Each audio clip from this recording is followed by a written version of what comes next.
প্রশাসন এবং রাজ্য পুলিশের এই অপসারণ নিয়ে মুখ্যমন্ত্রী মমতা বন্দ্যোপাধ্যায় গতকাল আর কি বলেছিলেন শোনাবো, পাশাপাশি রাখবো বিজেপির প্রতিক্রিয়া।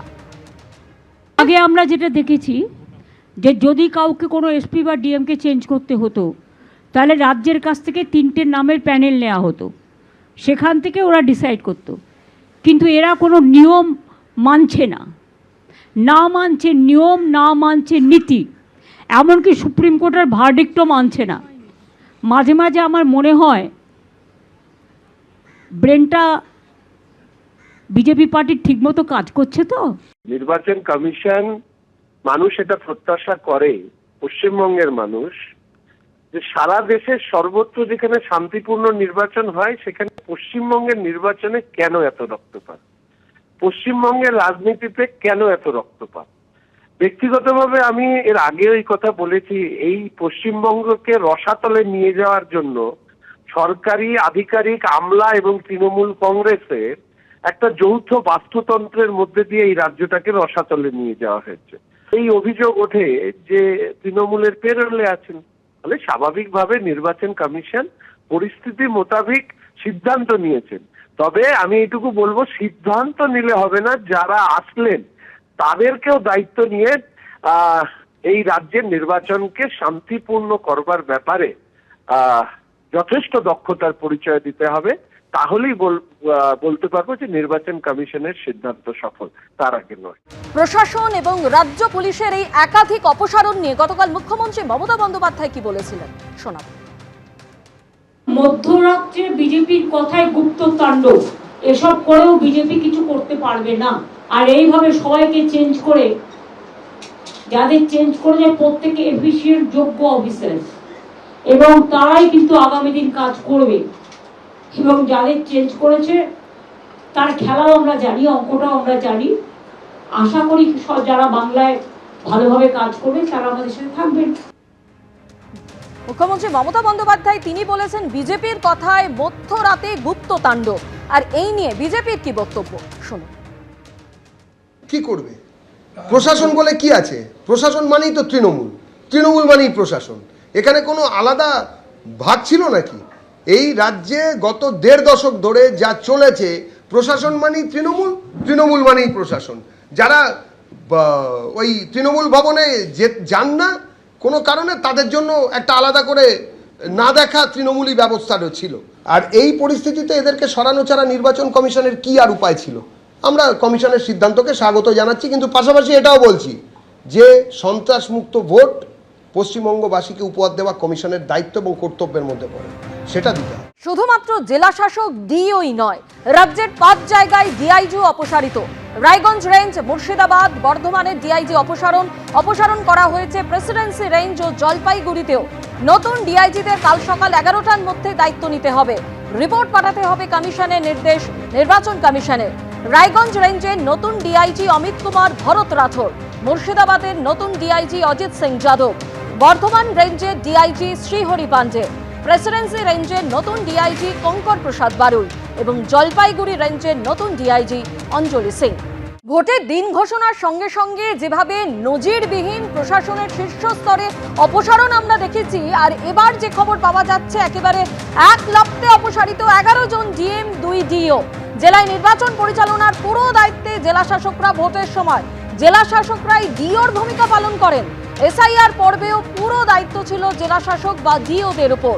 কোচবিহারের নতুন জেলা শাসক জিতিন যাদব, জলপাইগুড়ির নতুন জেলা শাসক সন্দীপ ঘোষ, উত্তর দিনাজপুরের নতুন জেলা শাসক বিবেক কুমার, মালদার নতুন জেলা শাসক রজনবীর সিং কাপুর, মুর্শিদাবাদের নতুন জেলা শাসক আর অর্জুন, নদিয়াতেও জেলা শাসককে অপসারণ, নতুন দায়িত্বে শ্রীকান্ত পল্লী, পূর্ব বর্ধমানের নতুন জেলা শাসক শ্বেতা আগরওয়াল, কলকাতা উত্তরের নতুন জেলা নির্বাচনী আধিকারিক স্মিতা পান্ডে, পুরো কমিশনার স্মিতা পান্ডেকে দেওয়া হলো কলকাতা উত্তরের দায়িত্ব, আর কলকাতা দক্ষিণের নতুন জেলা নির্বাচনী আধিকারিক রণধীর কুমার।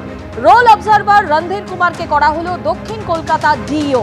উত্তর 24 পরগনার নতুন জেলা শাসক শিল্পা গৌরী সারিয়া, দক্ষিণ 24 পরগনার নতুন জেলা শাসক অভিষেক কুমার তিওয়ারি, দার্জিলিংয়ের নতুন জেলা শাসক হরিশঙ্কর পানিক্কর, আলিপুরদুয়ারের নতুন জেলা শাসক টি বালা সুব্রমণিয়াম।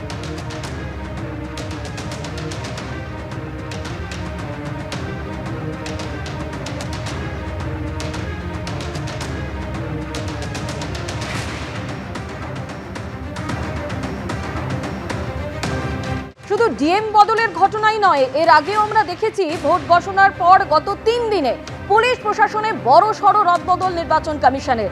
ইতিমধ্যেই অপসারিত হয়েছেন রাজ্যের মুখ্য সচিব ও স্বরাষ্ট্র সচিব। ইতিমধ্যেই অপসারিত ডিজিপি, ডিজি আইন শৃঙ্খলা, অপসারিত দক্ষিণবঙ্গের এডিজি এবং উত্তরবঙ্গের আইজি। ইতিমধ্যেই অপসারিত সিপি কলকাতা ও রাজ্যের আরও 4 কমিশনারেটের সিপি। ইতিমধ্যেই অপসারিত 12 জেলার এসপি এবং 5 জন ডিআইজি।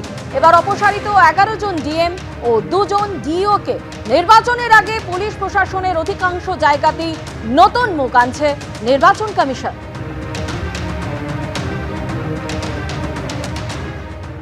ডিএম চেঞ্জ নির্বাচনের ক্ষেত্রে অত্যন্ত গুরুত্বপূর্ণ। তার কারণ কি? তার কারণ হচ্ছে ডিএমরা ক্ষমতা বলে ডিইও অর্থাৎ ডিস্ট্রিক্ট ইলেকশন অফিসার। জেলার যাবতীয় নির্বাচন পরিচালনার দায়িত্ব এই ডিইওদের ওপর থাকে। অর্থাৎ যারা ডিএম মানে একদিকে ডিস্ট্রিক্ট ম্যাজিস্ট্রেট, তারাই আবার ক্ষমতা বলে ডিইও অর্থাৎ ডিস্ট্রিক্ট ইলেকশন অফিসার। এবং জেলার যাবতীয় নির্বাচন পরিচালনার দায়িত্ব এই ডিইওদের। একদম এসআইআর পর্ব যে চলছে, এই এসআইআরেরও যাবতীয় দায়িত্ব এই ডিইওদের।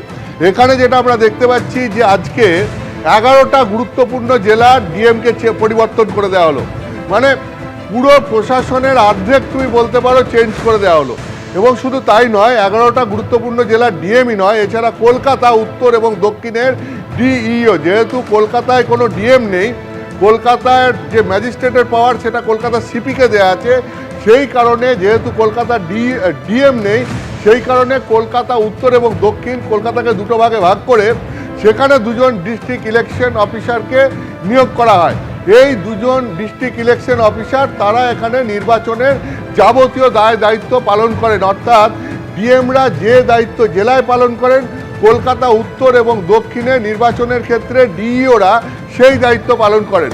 তার মানে সব মিলিয়ে 13 জন ডিইও ডিস্ট্রিক্ট ইলেকশন অফিসার নির্বাচনের যাবতীয় কাজকর্ম পরিচালনার দায়িত্ব এদের। যে এতদিন পর্যন্ত রাজ্য প্রশাসনের নিয়োগ করা যে সমস্ত অফিসাররা ছিলেন, সেই অফিসারদের মধ্যে 13 জন অফিসারকেই পরিবর্তন করে দেওয়া হলো। মানে সব মিলিয়ে তুমি বলতে পারো প্রায় রাজ্যের অর্ধেক ডিইওকে পরিবর্তন করে দেওয়া হলো। মানে এটা নির্বাচন কমিশনের একটা বড়সড় পদক্ষেপ। যাবতীয় খোল নলচে বদলে দিচ্ছে নির্বাচন কমিশন পুলিশ প্রশাসনের। একটা জল্পনা চলছে যে এইটা একদম চিফ সেক্রেটারি থেকে ডিএম অবধি এখন এসে পৌঁছেছে, অন্যদিকে ডিজিপি সিপি থেকে এসপি র্যাঙ্ক অবধি এসে পৌঁছেছে।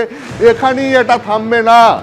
এরপরে ডিএম এবং এসপির এই পিরামিড স্ট্রাকচারের মধ্যে নিচের দিকে যে সমস্ত অফিসাররা রয়েছেন, অর্থাৎ এসডিও, বিডিও, প্রশাসনের দিক থেকে, পুলিশের দিক থেকে, এসডিপিও, ডিএসপি থেকে আইসি, ওসি, এই সমস্ত পর্যায়েও ব্যাপক রদবদল হতে পারে, এরকম একটা জল্পনা চলছে। আগামী কয়েকদিনে হয়তো এই রকম আরও অনেক রদবদলের সিদ্ধান্ত জাতীয় নির্বাচন কমিশনের তরফ থেকে নেওয়া হবে, যেটাকে ঘিরে রাজ্য এবং নির্বাচন কমিশনের সংঘাত যে আরও বাড়বে সেটা আর বলার অপেক্ষা রাখে না।